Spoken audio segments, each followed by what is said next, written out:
आज इंग्लैंड में, यूके में आर्टिफिशियल इंटेलिजेंस की एक समिट जो है वो स्टार्ट हो चुकी है, जिसमें दुनिया के बड़े कंट्रीज हिस्सा ले रहे हैं कि इंडिया भी उसमें शामिल है और इंडिया उस समिट में हिस्सा ले रहा है। इस तरह के पाकिस्तान ये नहीं चल सकता था। हिंदुस्तान के टीवी पे देखें किस तरह मजाक उड़ रहा है पाकिस्तान का।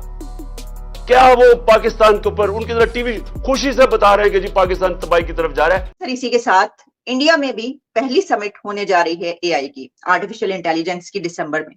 क्या वजह है आज भी हम इस मुल्क के अंदर गुर्बत के खिलाफ जंग लड़ रहे हैं, बेरोजगारी के खिलाफ जंग लड़ रहे हैं, लेकिन वो ममालिक जिनके साथ हमारी एक कंपटीशन था, मैं नाम लेके कहता हूं, हिंदुस्तान एक जमाने में अगर लोहे के मैदान में हमसे आगे था तो हम टेक्सटाइल में उससे हिंदुस्तान से कहीं आगे थे। हिंदुस्तान का उस जमाने में रुपया, उसकी कदर पाकिस्तान के रुपए के मुकाबले में कम थी। ये एक मुल्क का फ्यूचर है। फॉर गॉड सेक वो सेंसिटिविटी दिखाएं, वो स्किल दिखाएं, वो स्टेटमेंटशिप दिखाएं जो इस वक्त चाहिए हमें।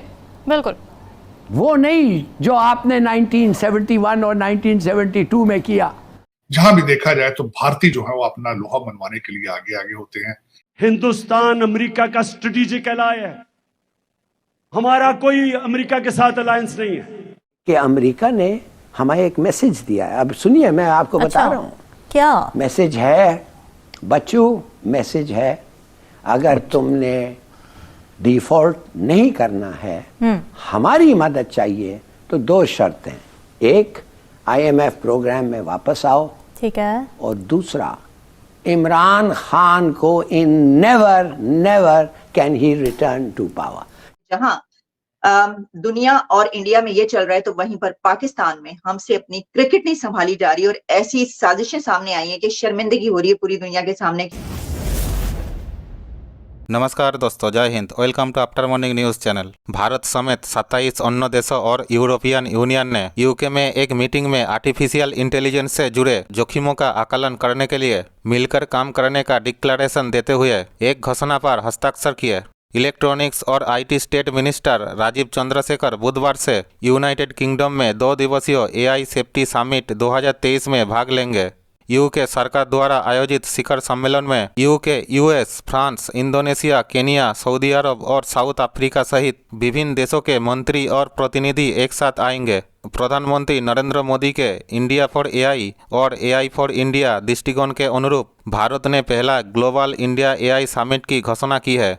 आईटी मिनिस्टर राजीव चंद्रशेखर ने तारीख की घोषणा करते हुए कहा, ग्लोबल एआई शिखर सम्मेलन 10 दिसंबर 2023 को आयोजित किया जाएगा। भारत की तरक्की और पाकिस्तान की कंगाली देख पाकिस्तान भी अब इस बात को लेकर पछतावा करने लगे हैं कि आखिर विभाजन हुआ ही क्यों। पाकिस्तान की बुरी हालत देखते हुए पाकिस्तान के लोग ने सरेआम कहने लगे, बड़ा भाई होता है। मोदी जी की जो आर्टिफिशियल इंटेलिजेंस के हवाले से जो उनका अपना एक विजन है, उसको कहते हैं इंडिया फॉर आर्टिफिशियल इंटेलिजेंस और आर्टिफिशियल इंटेलिजेंस फॉर इंडिया। इसके बारे में और जाहिर है, मैं जिस तरह देखा जाए तो इंडिया के जो डायस्पोरा है, जहां जहां भी गया है, उन्होंने बिलखसूस कंप्यूटर के हवाले से अपनी जो है वो धाक जो है वो मनवाई है, इसमें कोई शक नहीं है। जब हुआ था 2000 हुआ था, जिसके बारे में सोचा जा रहा था शायद कंप्यूटर जो है क्रैश कर जाएंगे, दुनिया के अंदर बड़ा पैनिक था। अमेरिका में भी बहुत ज्यादा लोग उस वक्त आए 2K के हवाले से, 2000K के हवाले से। और आजकल भी जहां देखा जाता है कि अगर साइबर सिक्योरिटी के बारे में कॉन्ट्रैक्ट्स अगर देखे जाएं, तो वैसे आर्टिफिशियल जहां भी देखा जाए तो भारतीय जो है वो अपना लोहा मनवाने के लिए आगे आगे होते हैं।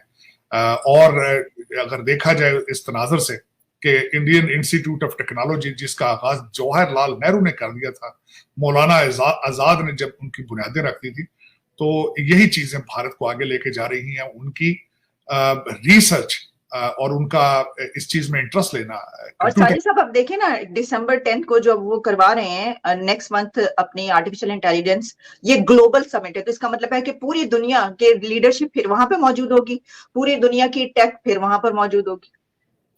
इस वक्त अगर देखा जाए तो they have monopoly on this business, on the computer और intelligence matter, not only computer intelligence. अगर देखा जाए तो आज अमेरिका का सारा जो कंप्यूटर सिस्टम है, क्योंकि आप माइक्रोसॉफ्ट के देख लें, गूगल के सीईओ देख लें, इस इंडस्ट्री सिलिकॉन वैली कैलिफोर्निया चले जाए तो आपको यही लगता है you are sitting in mini India. तो इसमें उनको हमें एक्सेप्ट करना चाहिए, लर्न करना चाहिए। हमें ये नफरतों से आगे चल के अपने दिमाग को खोलना चाहिए और लर्न करना चाहिए। You are never late in anything, ये तो सबसे बड़ी बात ये है।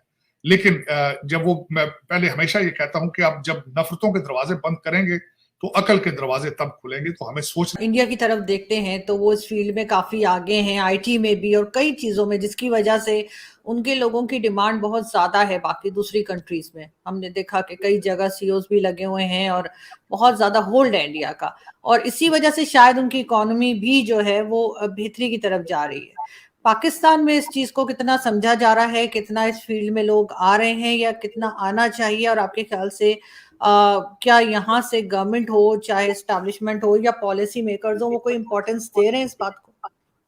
देखें, दो एंड्स हैं इस कन्वर्सेशन के। एक तो ये है कि मेरे बहुत से दोस्त इंडियंस हैं, मैं इंडियंस के साथ काम करता हूँ, तो एक है कि उस कंट्री के अंदर टैलेंट कितना। When we are talking about talent, Pakistan is not that far from India. Talent बहुत है दोनों ममालिक में। मसला है टॉप लेयर पे, पॉलिटिकल लेवल पे, डिसीजन मेकर्स पे प्रायोरिटीज का। इंडिया में टेक एक हाईएस्ट प्रायोरिटी है, पाकिस्तान में टेक हमारी प्रायोरिटी नहीं है। हम एक अजीब सी वॉर में हैं, एक इगोइस्टिक वॉर में हैं, जिसमें हम इस चीज को तवज्जो नहीं दे रहे। इस चीज पे इंडियन मुसलसल इंफ्रास्ट्रक्चर डेवलप कर रहे हैं, जिसके अंदर स्टूडेंट से लेके एक एंटरप्रेन्योर तक को फैसिलिटेट किया जा रहा है। और इतना ही नहीं, जब वो एंटरप्रेन्योर अपना मुल्क छोड़ के कहीं जाता है तो उनकी पॉलिटिकल टाइज उस मुल्क के साथ भी इस तरह से डिजाइन की जा रही हैं कि उनके एंटरप्रेन्योर्स को वहां पे फायदा पहुंच सके। अनफॉर्चुनेटली हमारे मुल्क में हमारे एंटरप्रेन्योर्स को अपने ही मुल्क के अंदर फैसिलिटेट नहीं किया जा रहा। ना तो वो स्कूल के बच्चे तक अभी तक एआई पहुंचाया हमने, ना अगर कोई गलती से सेल्फ लर्निंग करके बाहर से पढ़ के एंटरप्रेन्योर बना है, कुछ करना चाहता है, तो हम उसको भी फैसिलिटेट नहीं कर रहे। रीजन कि हमारे टॉप लेयर्स में जो लोग बैठे हैं उनको शायद एआई की पावर का इतना नहीं पता, और that is one reason why policies जो हैं वो स्टूडेंट फ्रेंडली नहीं है, एंटरप्रेन्योर्स फ्रेंडली नहीं है, और ये बहुत बड़ा गैप क्रिएट करता जा रहा है। और एक बात मैं यहाँ ऐड करूंगा, आज से 6 महीने पीछे जाए ना, ये मैं बार बार कर रहा हूँ। कल एक कैनेडियन टीवी से मैं बात कर रहा था, उनको भी मैंने बताया कि आज से 6 महीने पहले चले जाएं, सिर्फ एआई वर्ल्ड में हम शायद हर रोज एक दिन पीछे चले जाते थे। अब हम हर रोज 1 साल पीछे जा रहे हैं। वजह कि दुनिया बहुत तेजी से आगे जाना शुरू हो गई है जीपीटी के आने के बाद, और हम हर रोज 1 साल पीछे जा रहे हैं।